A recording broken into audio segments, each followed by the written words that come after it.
Western Australia, an environment that has, over time, evolved some extraordinarily unique groups of Homo sapiens. But today, we observe a small tribe akin to a group of meerkats that gather together atop a small mound to watch, question, and discuss the current events of their city, their country, and their world at large. Let's listen keenly and observe this group fondly known as the Iron Fist and the Velvet Glove. Oh, we're already getting some tough chat in the chat room. John says we're 63 seconds late. Watley's there, meerkatting patiently. That's what you need to do, John. Be meerkatting patiently. All right, maybe we were 63 seconds late, but we're, better late than never. Here we are, the Iron Fist, the Velvet Glove, and Joe the Tech Guy, doing a podcast where we're going to talk about news and politics and sex and religion on a Monday night, 8 o'clock Brisbane time. I'm in Brisbane. Joe's in Brisbane, and Scott, you're in regional Queensland. How are you, Scott? I'm good, thanks, Trevor. And yourself? I am well. I'm a little bit sore, but I am well. You're a little bit sore. Why? What have you done to yourself? I was in a squash competition, a masters squash competition over the weekend, and I had 4 very, very hard games of squash. I could barely walk on Monday morning getting down the stairs, but it was enjoyable. How'd you go? Good. I came second in Division 1. That was pretty good. Right. Yeah, I was pretty pleased with that. So you tell people that you're a squash player and they go, what? Do they still play squash? Yeah, so some old people still do. Joe the Tech Guy, how are you? I'm good. That's good. John has joined us, John and Watley are there, so it's good.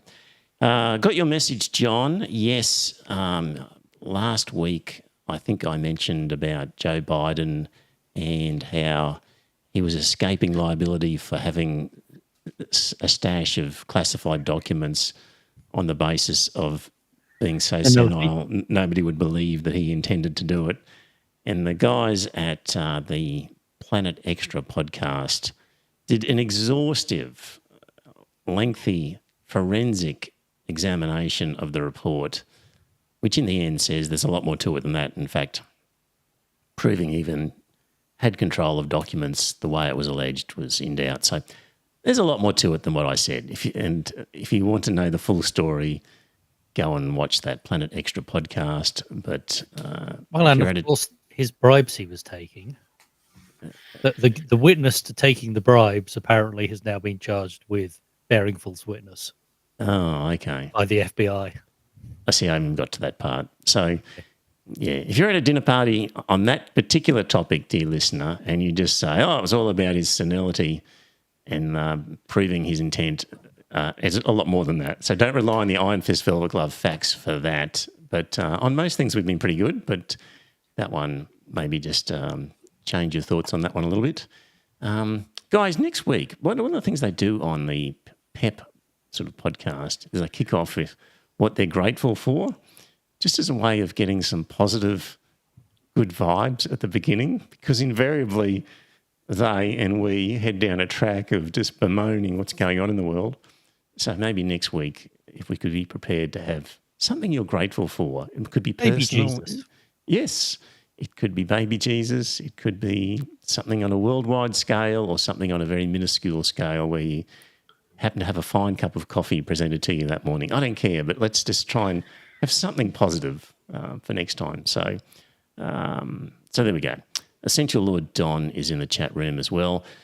Well, what are we going to talk about on this episode? Kind of following on the theme of previous episodes, just looking a little bit at how the public is misled, either by the media or by political parties. We've got Navalny. Was he murdered? We'll talk about that.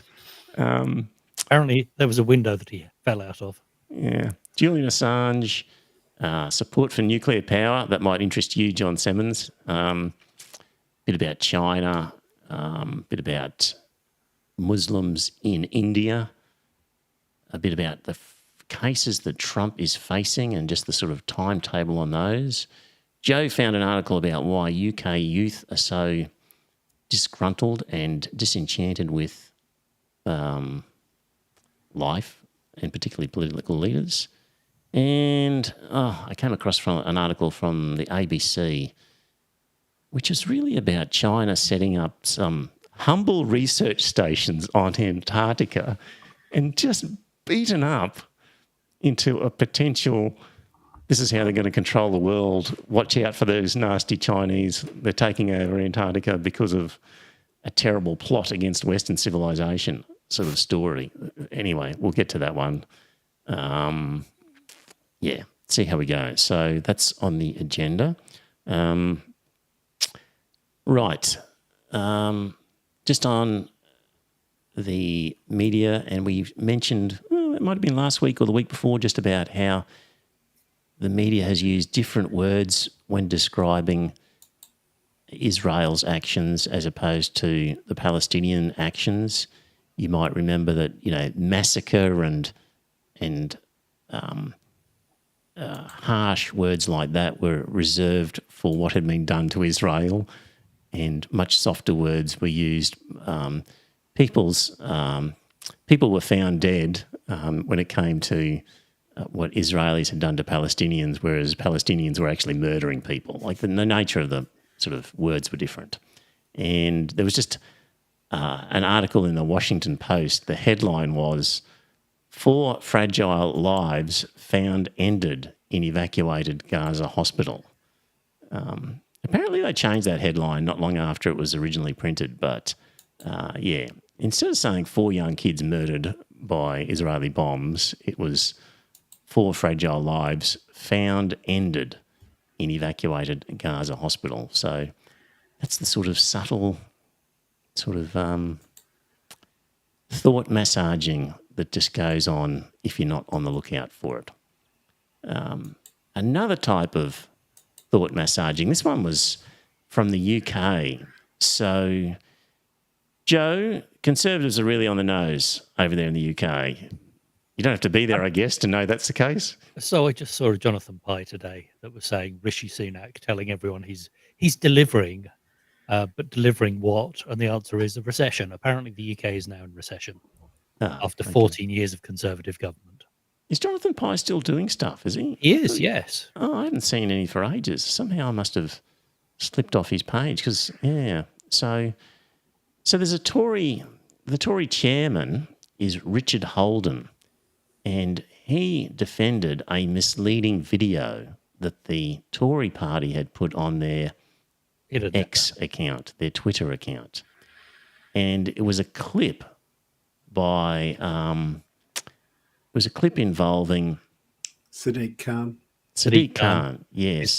He's the mayor of London. Yes. And he said in the sort of an interview, he said, quote, "As far as I'm concerned, that sort of language isn't acceptable, and it certainly shouldn't be accepted in a party like mine that is proud to be both anti-racist and anti-Semitic." And so, of course, he misspoke by saying that his party is proud to be anti-Semitic. And he straight away quickly corrected himself and said, "I beg your pardon, tackling anti-Semitism." So it was just I've done it a lot on this podcast where I've referred to the wrong thing or the complete opposite to what I meant to say. And you kind of, dear listener, cut me some slack and go, "Oh, he was actually referring to this rather than that." It was just a mistake. People make them. But the goddamn Conservative Tory party clipped the part where he said his party is proud to be anti-racist and anti-Semitic, chopped it off there and ran, a tweet basically to demonstrate that the Labor Party has a problem when it comes to Jews, completely misleading people as to what the guy was actually saying. And the chairman, when pulled up by reporters, was saying, it was edited, but we didn't rearrange anything. He actually said those things, so it's all good. This is the level. This isn't some crazy 2-bit party of wacky. Well, you say that. Well, yeah, that's what they are now. Like they're just not a legitimate, serious group anymore. The UK Tory party is prepared to do something as misleading as that. You can't trust anything they say about anybody. I'm shocked, I tell you. Are you though? I am. Like, that's just so cheap and so open to ridicule. Yeah, I mean, Yeah. Apparently, Well, I don't blame you, but by the same token, I'm not surprised that sort of shit has started to happen. I don't know that this is necessarily a new thing, taking people out of context or misquoting them. Yeah. No, but they've actually gone and doctored a video and that sort of stuff and then re-released it. Yeah, and they say it wasn't doctored because they just cut it off at that point and didn't Yeah, which is- rearrange any of the words. But Yes. by taking it out of the context, Yeah, Exactly. yeah. So many things in life that we examine on this podcast, dear listener. You need to know some of the background context to sort of understand where you're at and why things have happened, some of the historical context. In that case, it was just a context about communication and very, very misleading by the Conservative Party. And James O'Brien, I was going to play the clip, but it's a bit long. He found one where Rishi Sunak was with a group of schoolboys and they were obviously referring to soft drink. But he said to the schoolboys, yes, I'm addicted to Coke, totally addicted to Coke. James O'Brien was saying, well, there you go. He's a drug addict. He's addicted to Coke. What more do you need to know? Like, we could just be running ads saying that if what you've said is acceptable. And there were other examples where people had made... So, had he put this to the MP involved? a reporter did to Okay. the chairman of the Tory party and said, it's misinformation. It portrays something inaccurate to people online. And the guy replied, it highlights an issue of anti-Semitism at the heart of the Labor Party and it's not been edited, it's been clipped. And the reporter said, that's exactly the same thing. And the chairman said, no, it's actually quite different. And he just fobbed it off. Yes. Yeah. We've never been at war with Eurasia. Yes, indeed. 1984, we're up to the Yes. 40th anniversary, I think it was this week, something like Oh, that. yeah, of course. Yeah. Navalny. That guy had a death wish, didn't he? Going back to Russia. it was, with the benefit of hindsight, a foolish thing for him to do. You know, he went back there with a former KGB agent and that sort of stuff as president. I just think to myself, he was probably asking for it. You know, he was arrested when he returned and that sort of thing, and then they've got him in prison. And now he's suddenly collapsed and died, you know, and you bet your bottom dollar there'll be no autopsy or anything like that. He's probably already been cremated. Well, yeah, Yeah. the family have been searching for his body and his body has disappeared and nobody's quite sure where it's got to. So it's been cremated, right? So, Just, you know, it's, he was alive and living in a different country and he voluntarily went back, I know. Yeah. immediately arrested and thrown into the jail. He went back allegedly because he loved his country and he wanted to rescue his country from the grips of Vladimir Putin. Yeah, I don't So know that he that's- can do it from in the country.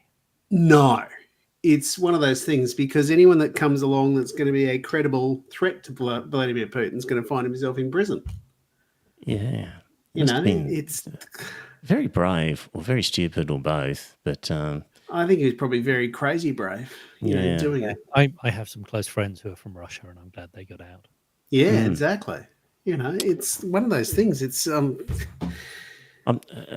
wouldn't want to be still living there. No. You know.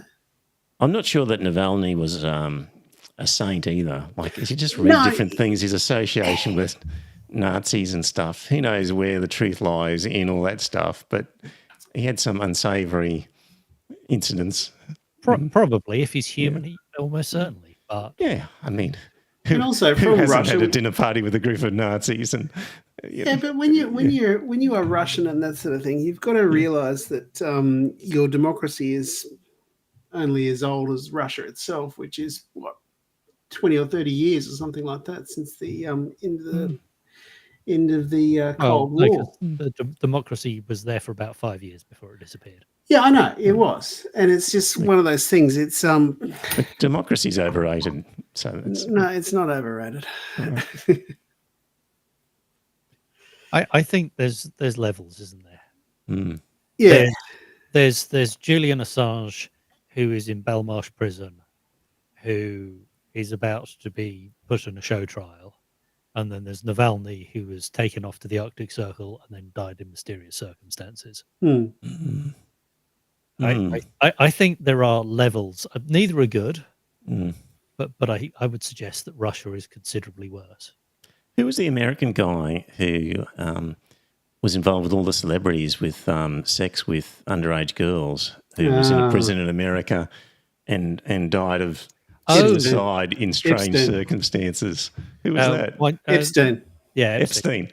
So, a lot of people said about that, did he really commit suicide? It was very convenient for a lot of people that he died. It was very convenient for a lot of senior people, yes. What would you think has been the case with him, with Epstein, whatever? There's a fair chance that he was bumped off by powerful people as well. Yeah, there was. So, it's and just that one was of in those a democracy. Yeah, but So even Donald Trump, would he be that stupid to do something like that? Potentially. It's a pretty strong chance that something happened to. Yes, but is Donald Trump in prison currently on trumped up charges and likely to die under mysterious circumstances? No, he's not. Well, Epstein wasn't the opposition leader. Exactly. Yeah, but he was a person who was uncomfortable for a number of powerful people to have alive. And it would be very easy in a prison. Yeah. So all I'm doing is just pointing out that we can sit here and go, those Russians who don't have democracies allowing this sort of shit to happen. We really, like I say, you have to look too far and you find something similar. What's it? I think it's a different level. Yeah. I agree. It's one of those things. It's just, it is a very different thing that's happening. No, Assange is being treated very badly, but there's no chance of him dying other than by his own hand. What about Epstein, though? Well, Epstein, I don't know. It's one of those things. Yeah. Was he actually murdered? Potentially. Yeah. Do I actually believe that the royal family had anything to do with it? No, I don't. So I think if another prisoner had arranged it, they would quite possibly. Sorry, you just faded out a bit then. I said if another prisoner in Epstein's prison had caused an accident, then I think they'd be rather well off. I think there were a lot of vested interests who might well have been willing to pay money. Whether that happened or not, I don't know, but it would certainly have been convenient. Yeah. So I guess it might have been another prisoner bumped off Navalny, like you never know. Navalny was obviously poisoned, So, all right, that's Navalny, murdered, almost certainly, one would think. But still on Russia, there's talk about a growing push amongst some Western nations, including the US, to use Russian assets that they froze at the beginning of the war to fund Ukraine's military. And there's a plan circulating that could see around $300 billion worth of Russian assets currently frozen in the West being seized and handed over to Ukraine. That's the talk. That'd be a good idea, Scott? No, because I think Russia would seize assets that belong to Western governments and that sort of stuff in Russia. Yes, that's true. So I just think to myself that the payback wouldn't be worth it. I read something that said something like that there's probably an equivalent amount of Western assets in Russia that they would simply then say, all this handy mining equipment and whatever you've got here and other we're gonna seize industrial it. stuff, Yeah. we'll seize that. Thank you very much. So that could happen. Russia will just become more self-reliant. And the other thing, of course, is that other countries will lose faith in things like US bonds and other investments that the US could confiscate. So the way Venezuela's assets were seized certainly scared off a number of people. And I think the Germans who owned gold in, is it Fort Knox? It's like gold I in Fort. would have thought so. That's where their main gold think reserves are. Countries like Germany said, that gold that we've got in America, we should probably bring it back over here just in case we do something they don't like and they decide to confiscate our gold. So I think it'd be a risky move in that other countries will start to worry about investing in It's one of US those Treasury things. bonds and other It things. sounds like a very good idea when you first read it, but then you actually got to think about it and you think, well, Russia could then pinch everything that belongs to us over there.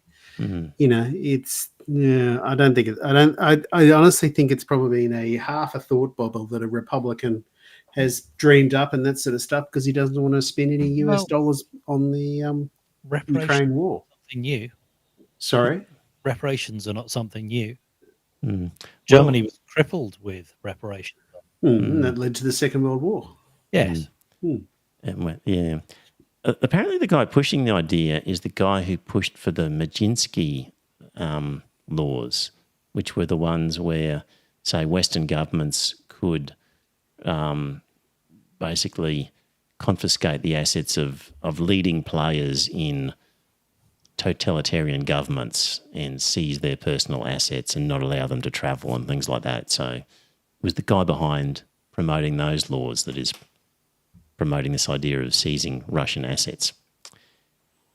Anyway, skipping back to Julian Assange. So this one came from you, Joe. Is that right? About you want to tell people what that guy's idea is? Sorry, which one?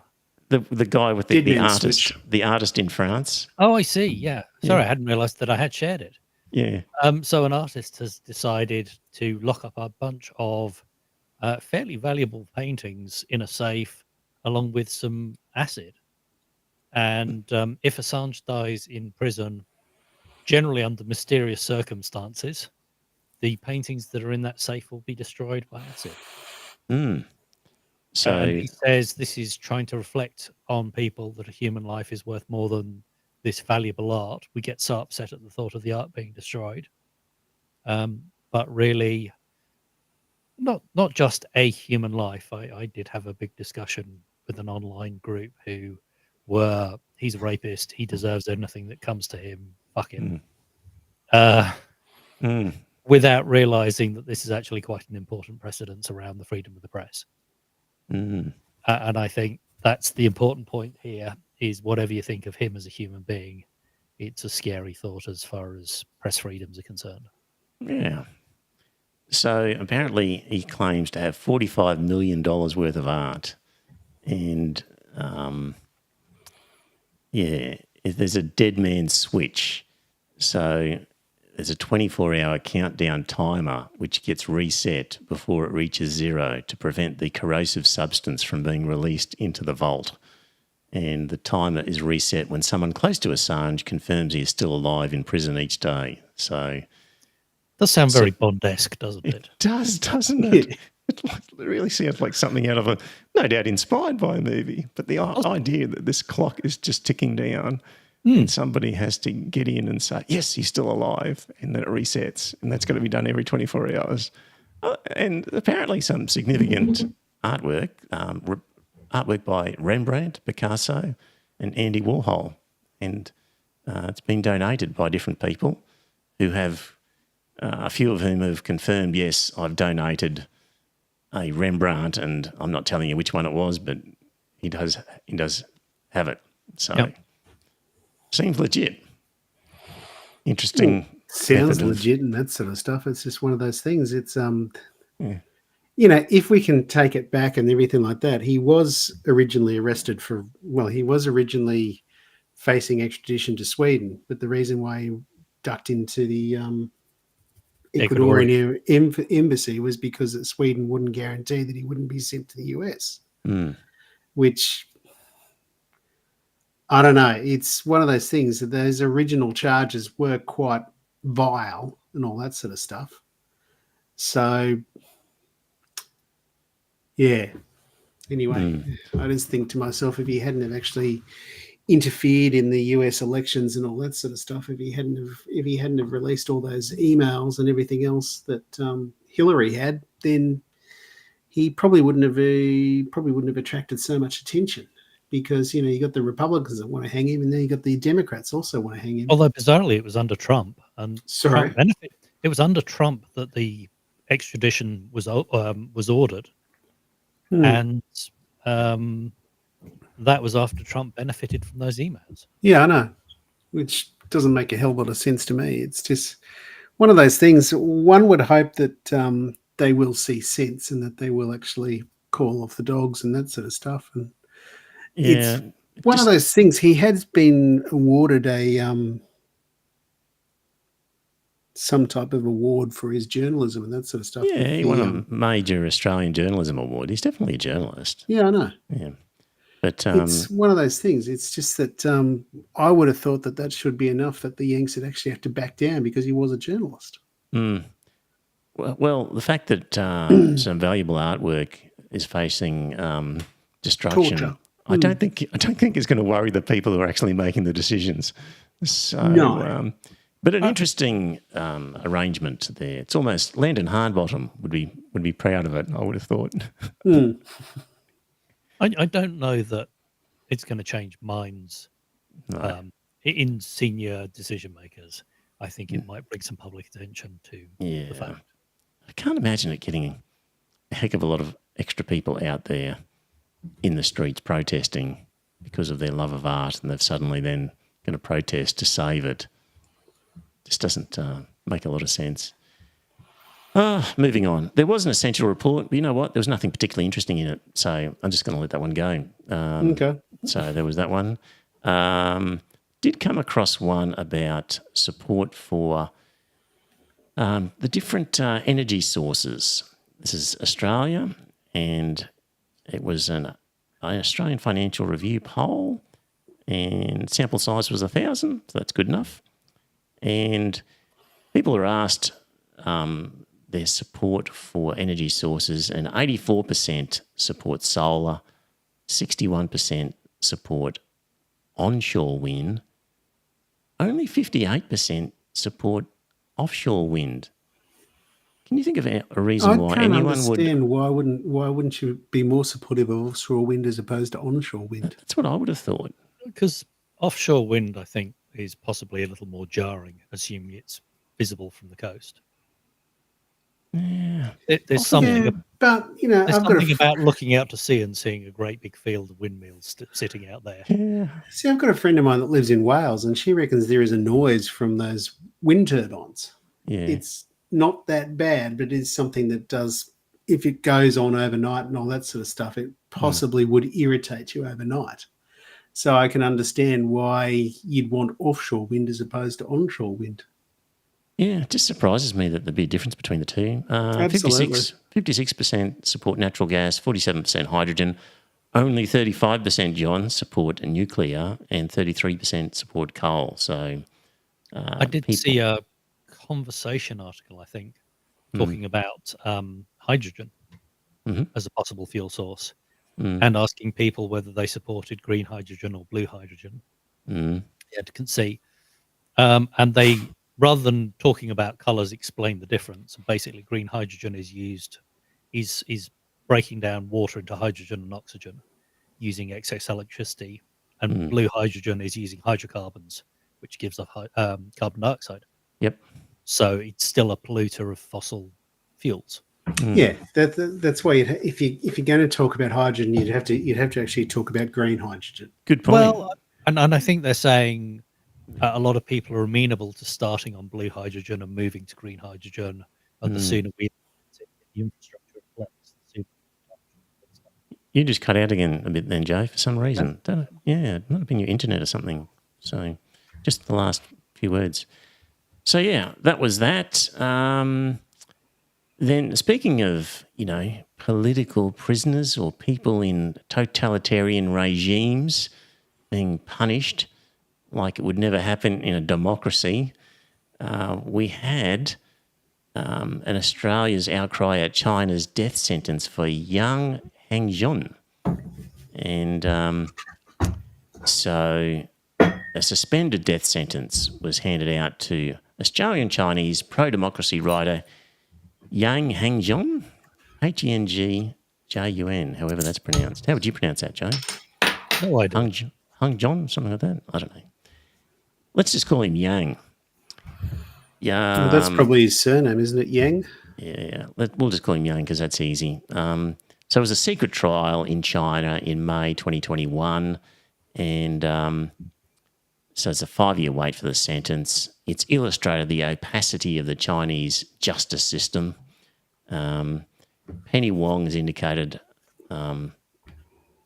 well, according to this article, what's this article from? I didn't say where it was from, but Penny Wong has indicated the hypocrisy, or at least the fatal lack of self-awareness of the Australian government, because she described the sentence as appalling and harrowing, saying the government would be communicating its response to Beijing in the strongest terms, and that the Chinese ambassador to Australia has been summoned by the Department of Foreign Affairs.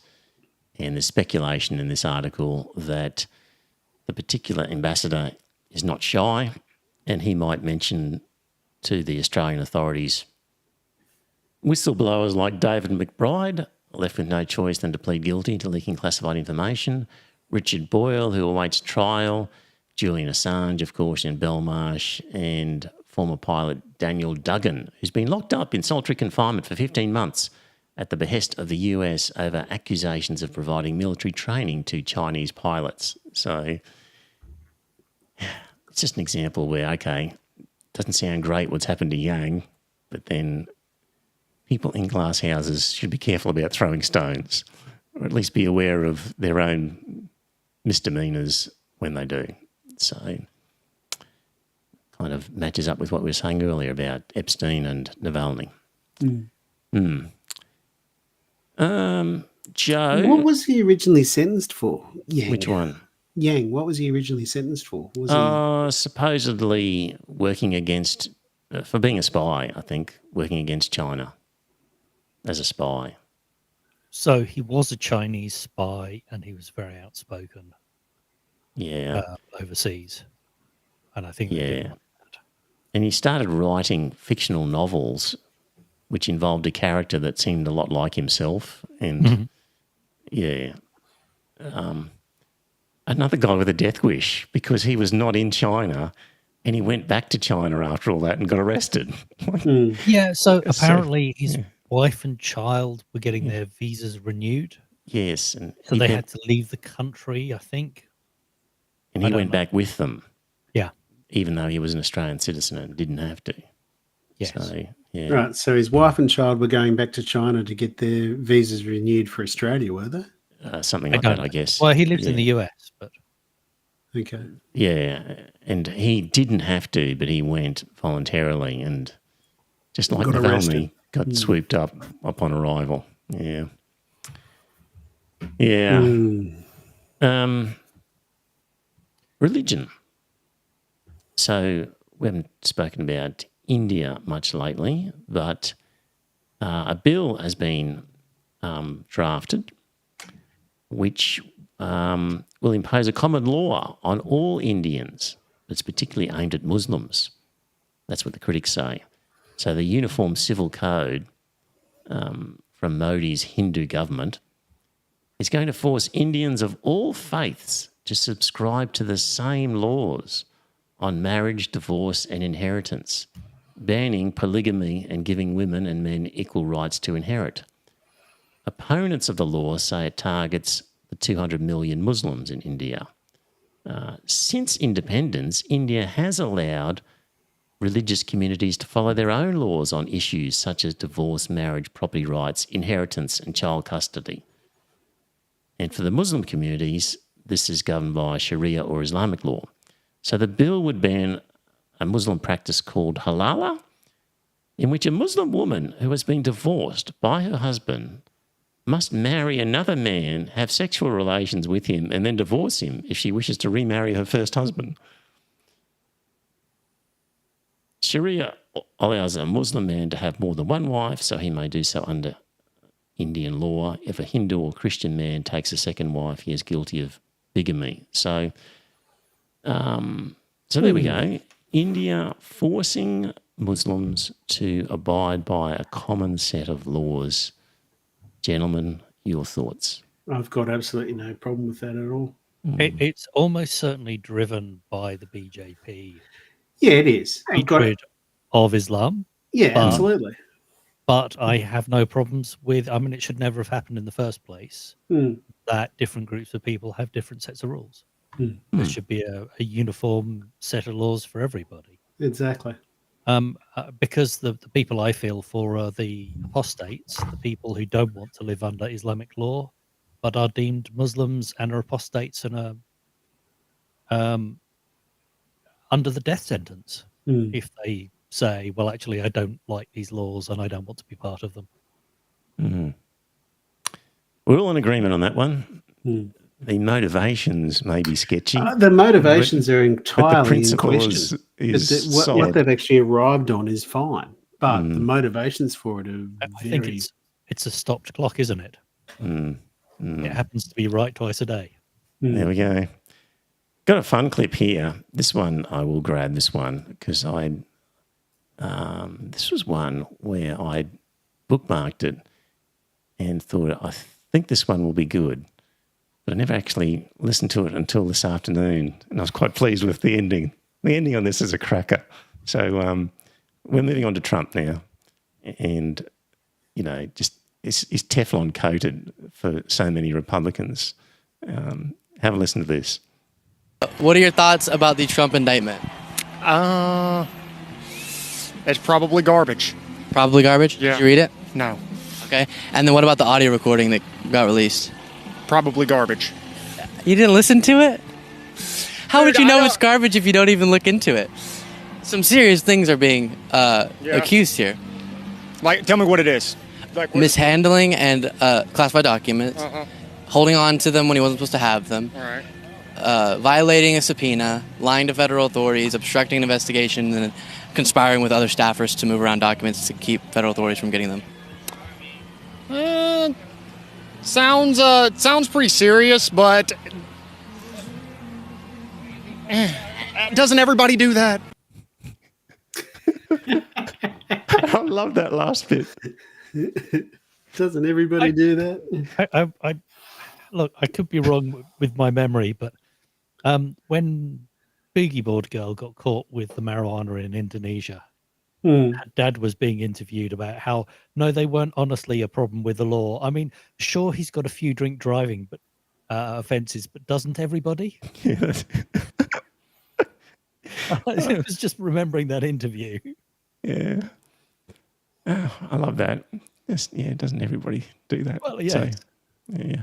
Isn't everybody a criminal? Yeah. So Apparently so. now, where are we at with the Trump stuff? So, well, before we get onto that, we're going to talk about what the different cases are that he's facing. But just briefly, there was that ruling about how he had lied as to the valuation of his properties, which enabled him then to get loans and get cheaper interest rates. And so a judge has come down with an extremely hefty penalty on that one. I don't think I've got it written down here for some reason. $353 million. Enormous sum, and banned from being involved in companies, and also his sons No, in so New he- York. They In New they York. wanted to, but that got overturned. He has to be supervised. Oh, okay. So the supervisor stays in place because there is a supervisor at the moment, which annoys the heck out of him. So the supervisor looks at the things that they're running and keeps an eye on things. So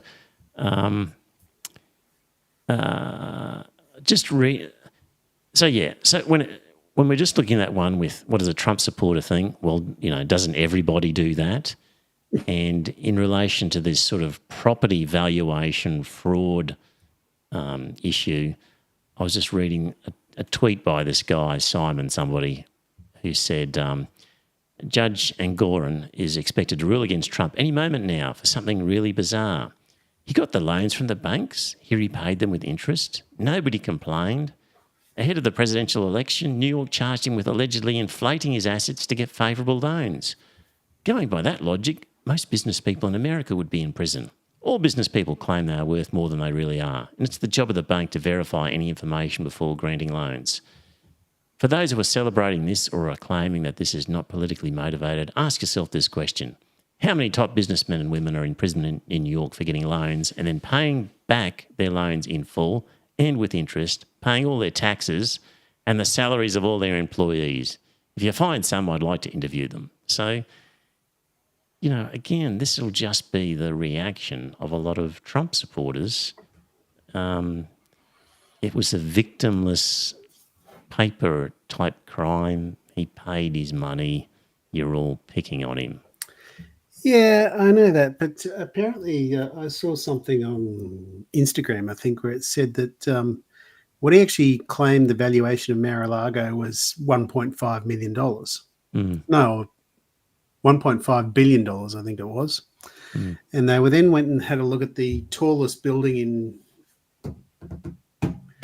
what's the capital of the UAE? Dubai. Yes. Yeah, Dubai. And they said this cost $1.5 billion to build at the time. So then they said, who honestly believes that Mar-a-Lago is worth $1.5 billion compared to this building?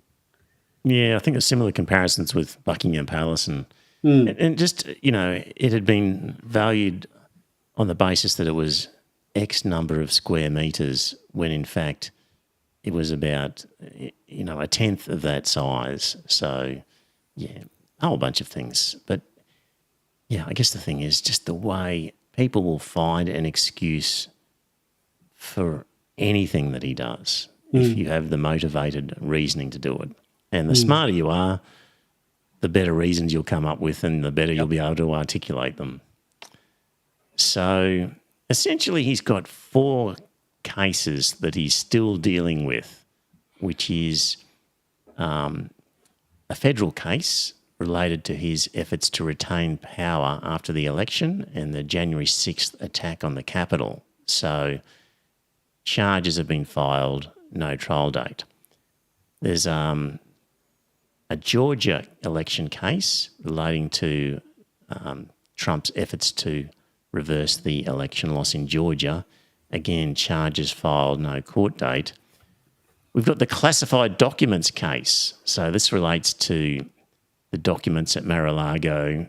In the toilet. Stored in the toilet, famously, as we saw. That one has a trial date set, and that is set for May 20th. So that's coming up. Bearing in mind the election is in November, so the classified documents case trial has been set for May, election in November. And there's another one, which is the Manhattan hush money case relating to payments to cover up a sex scandal. I think that must be Stormy Daniels. I would have thought so, yeah. Again, trial date set, and that one is set for March. Coming up soon.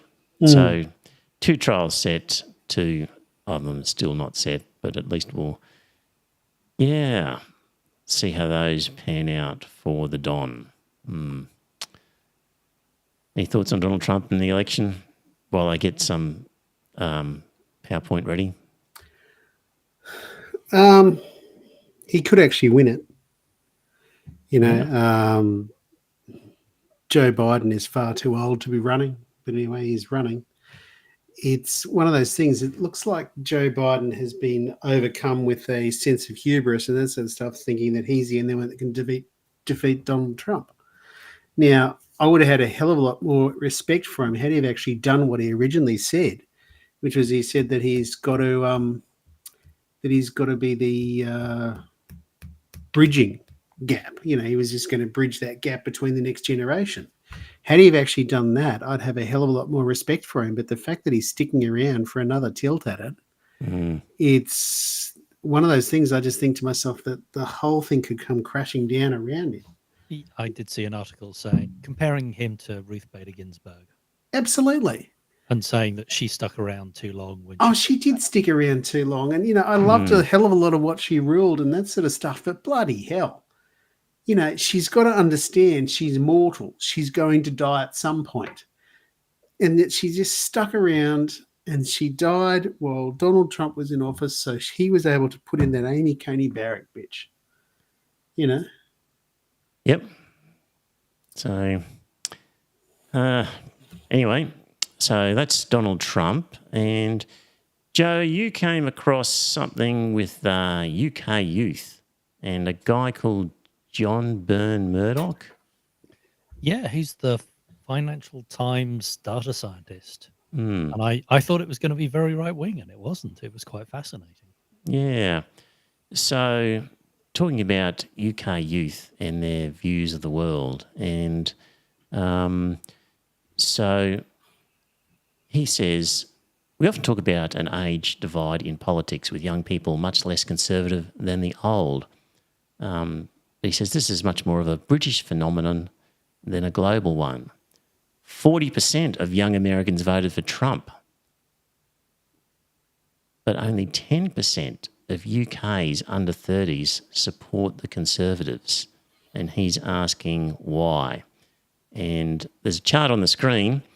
The UK are on the left, and so the lower age groups in the 20 to 30s, the support for Conservatives is way down at the 10% level, and it's a red line there if you're able to see it. In terms of the other countries, they have a much higher support at the 20 to 30 mark.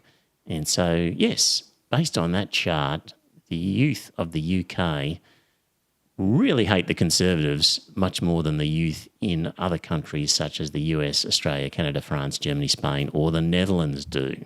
So, the other countries, generally speaking, show people getting more conservative as they get older, but they don't have the complete abandonment of conservative people in that 20 to 30-year age group. So the next chart shows that this wasn't always the case. So same sort of data, but going back to 2015, and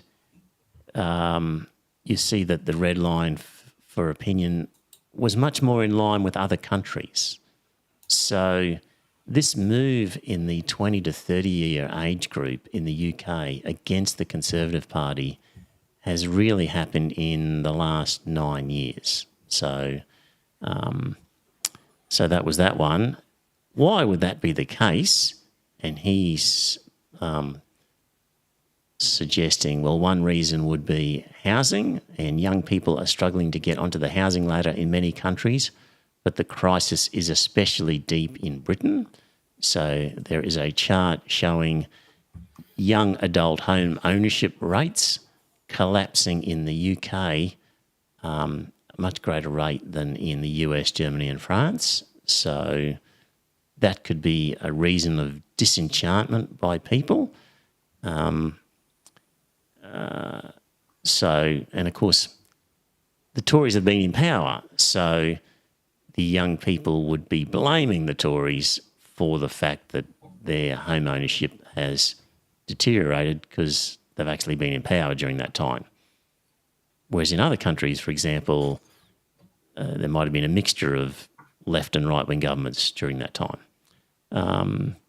So he compares then with Canada and showing that the Canadian Tories have made huge gains with young adults.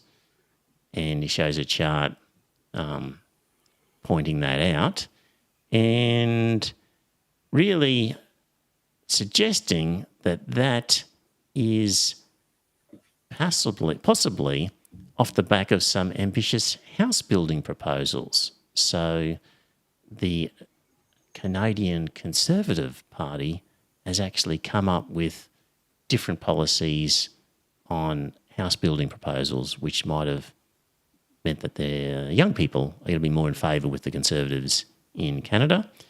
And it talks about incomes in the UK for young people being worse than incomes for young people in other countries.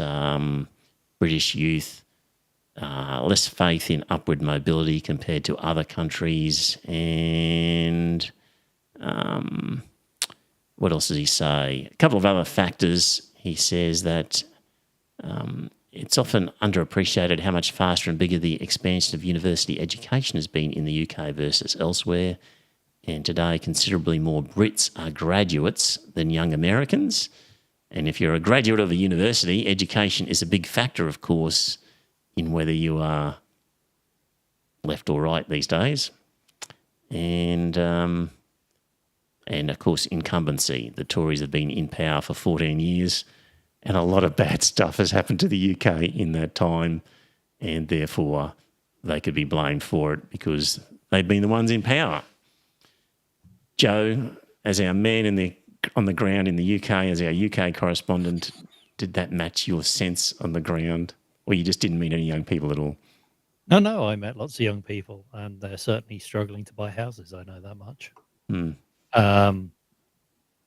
And certainly in the big cities, house prices are ridiculous compared to income. And yeah, I think the Conservatives, having been in power for the last 14 years, have basically cut the guts out of social services in order to deliver tax cuts to the better off. And so a lot of young people are feeling very aggrieved at the income disparity. As they should. Yeah. Now, Velvet Glove, you mentioned before about Trump winning, and John in the chat room says, I still think there's a 50-50 chance that neither Trump or Biden will be healthy enough to see the election. I agree with you, John. Just have a feeling that whichever Trump could one drop wins, dead from a heart attack. anything could happen, and one of these vice presidents could end up in power. Or, you know, who's the lady who's sort of staying in the running in the Republican race? Nikki Haley.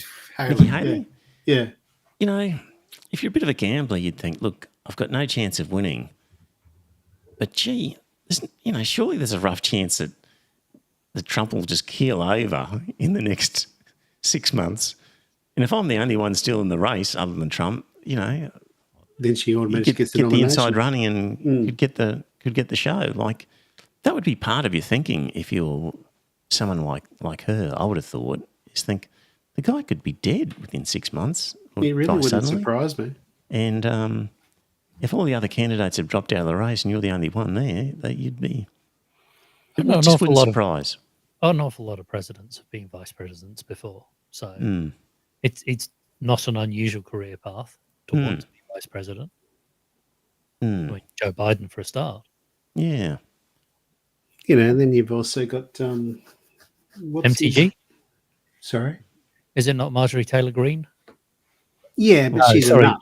She's a nut. No, sorry, who's the Democrat? Okay, Alexandria Ocasio-Cortez. AOC, yes. Yeah. Yeah, she's in the House of Representatives, isn't she?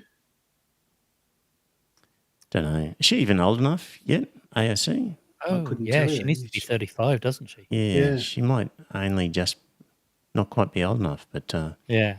Anyway, not a bad strategy to be in a hopeless position as second and doing like a Steve Bradbury, where the leader falls over and you just coast through to the finish line because you're the only one left standing. Well, that could actually happen.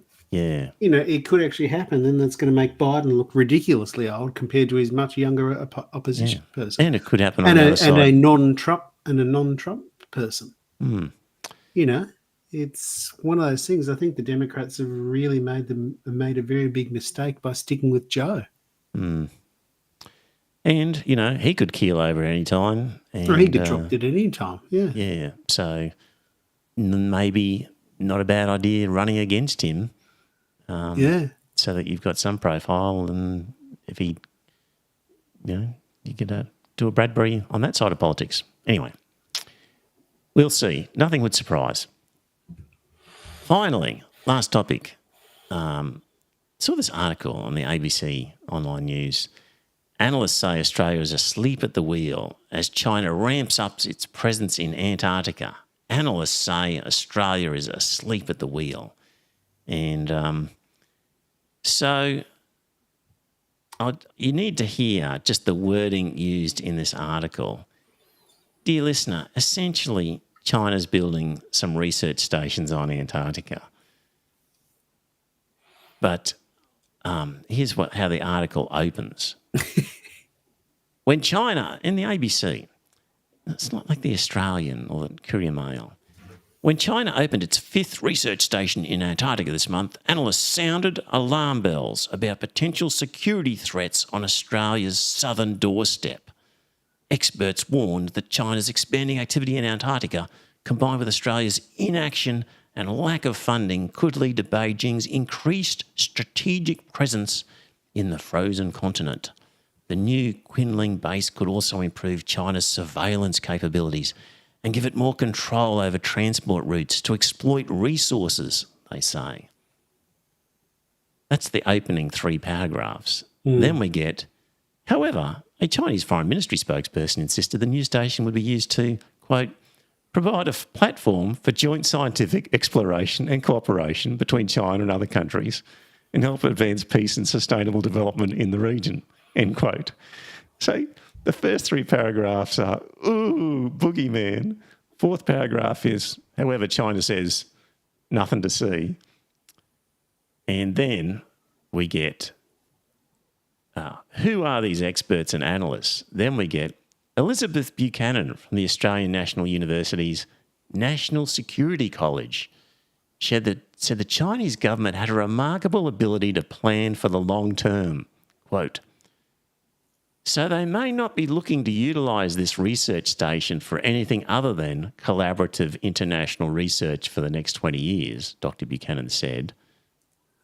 And then, all of a sudden, it's a staging platform to strike, to facilitate war, if that day ever came.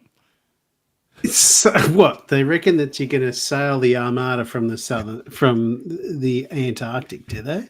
It's like an admission by her to say, well, it might be a research station at the moment, but those sneaky Chinese, give them another 20 years and it's a staging platform to strike. Goes on. Goes on. Ridiculous. China's positioning on Quinling is covering another part of the Antarctic quadrant of the landmass. Presence is power. Another location means better for launching satellites. Yeah, I thought you launched satellites from the equator, not. Yeah, exactly. At this point, I think I then went, who is Elizabeth Buchanan? What is the Australian National University's National Security College? And it turns out that the National Security College is a college within the ANU, basically designed for people in defence and security to go and get qualifications. And so it's just full of defence types, and it's funded by the government, which I assume means the Defence Department. So that's what we're getting when the headline says, analysts say Australia is asleep at the wheel, is we're getting this defence-funded, I assume it's defence-funded, department with ANU that is predisposed to gathering a whole bunch of defence people and giving them qualifications. Actually, let me find this. Kevin Rudd actually launched the institution back in 2010, And he said it was to provide postgraduate level national security courses to government personnel and the public. And it aimed to enhance Australia's defence capability through a range of academic, executive and professional development courses. And courses would be led by ANU academics as well as external practitioners and think tanks, providing leadership programs and collaborative opportunities for senior national security officials. Just imagine that group if you were to go in there and say, well, it's just a research station, nothing to worry about. Probably not the crowd who's going to like that. And if you were to beef it up as something that required attention from our Defence Force, you'd probably find that that's more attractive to that crowd. I thought the Antarctic Division were quite interesting. Basically saying, well, yes, we are underfunding our Antarctic Division because all scientists always need more funding. Yes. So a bit later on the article, let me go back to it here. So after all that sort of boogeyman stuff from Elizabeth Buchanan of the ANU, the article then goes on to say that there is the Drake Passage, which is the body of water between South America and a Chinese Great Wall sort of research station in Antarctica, and basically says that because of problems with the Suez and Panama Canal with water levels, ships might be increasing shipping trade going around that part of the world. Buchanan says China had spent 10 years building infrastructure in Chile and parts of Argentina, which had given it the ability to control the passage. They could cut off the Drake Passage in all sorts of ways, she said. They, China, could make that passage difficult to pass and control shipping, or by having more boats to be able to monitor and block the passage with their own boats.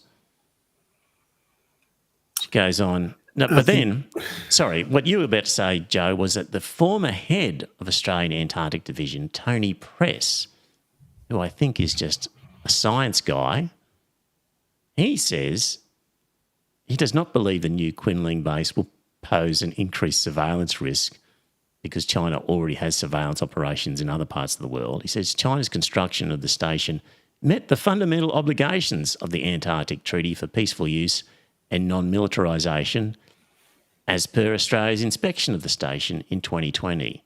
And he said what was alarming was Australia's underinvestment in Antarctica for science and logistic capabilities.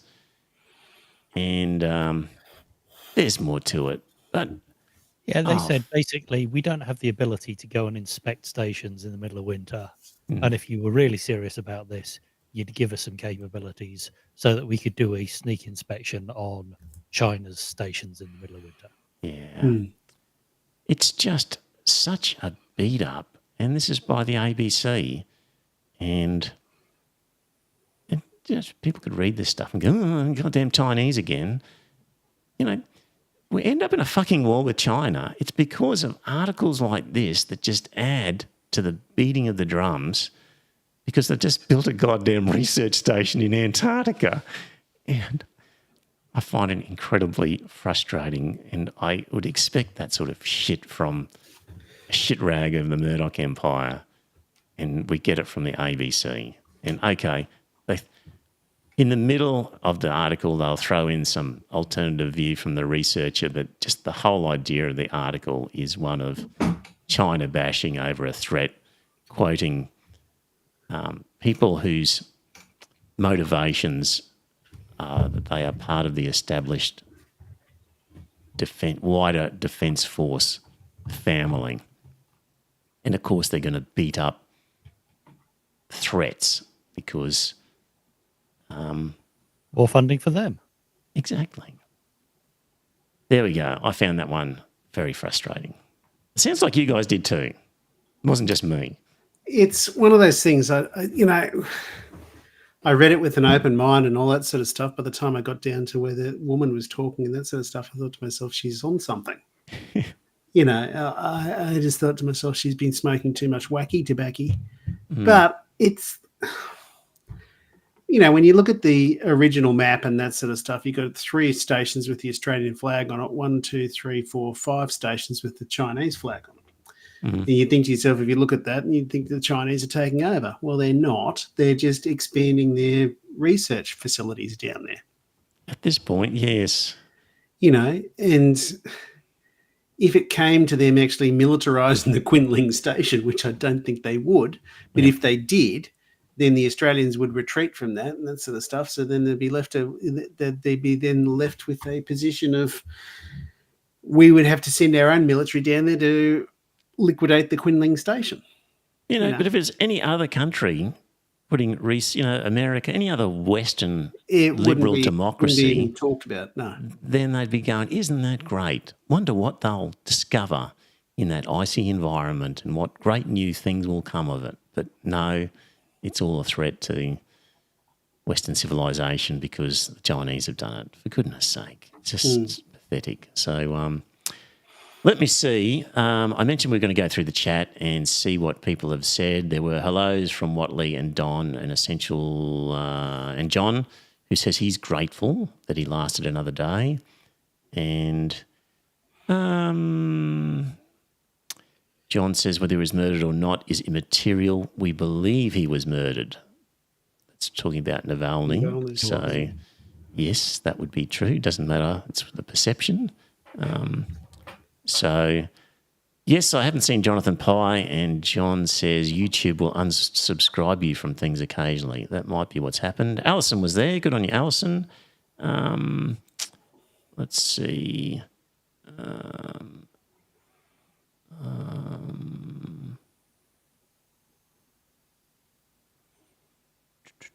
Maybe if Sweden. John says maybe if Sweden had guaranteed not to extradite, we may have seen a resolution to the charges. That's true. Well, that's probably true, but it's just one of those things. He did go into that. Embassy fairly early on when it was under the rape case and everything that was being brought against him.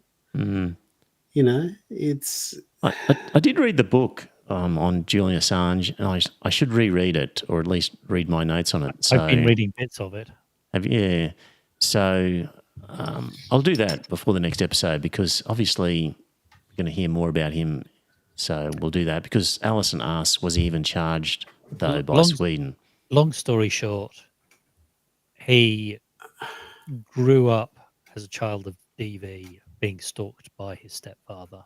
And there is a concern, there is a suspicion that he has a paranoia that has come from that. And so he was paranoid even before. So when he was effectively charged, I think he had to be charged to be extradited. So he was paranoid about being extradited onwards to the US, which he didn't want to be. Yeah. So there's a lot of questions about his sanity prior to all of this. Yeah.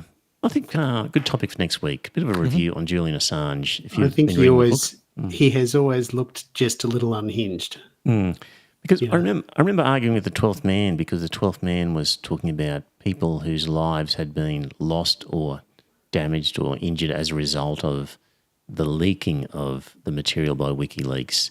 And the US Department of something or other in one of the trials basically admitted that nobody was actually injured as a result of WikiLeaks. So there were just facts like that people need to know. So that's what we'll do. Refresh ourselves on Julian Assange, ready for next week.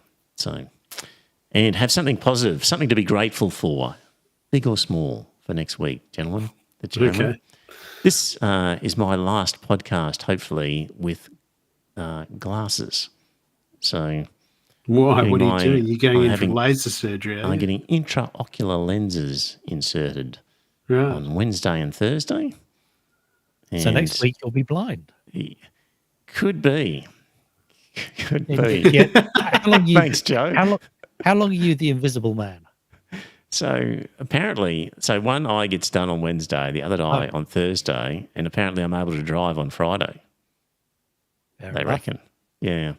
So I'm really keen that I can see distance and keep playing squash and see the ball well without glasses would be great. Wouldn't worry me if I need slight reading glasses at the end of it. So, but we'll see how that pans out. So if it's not a perfect, maybe actually, and it will take a while to settle down. So maybe next week I might need some light glasses because it takes a while to settle down. But anyway, that will be interesting. You've been dared to read out the discussion about bears. I didn't understand it. Did you understand it? Yes.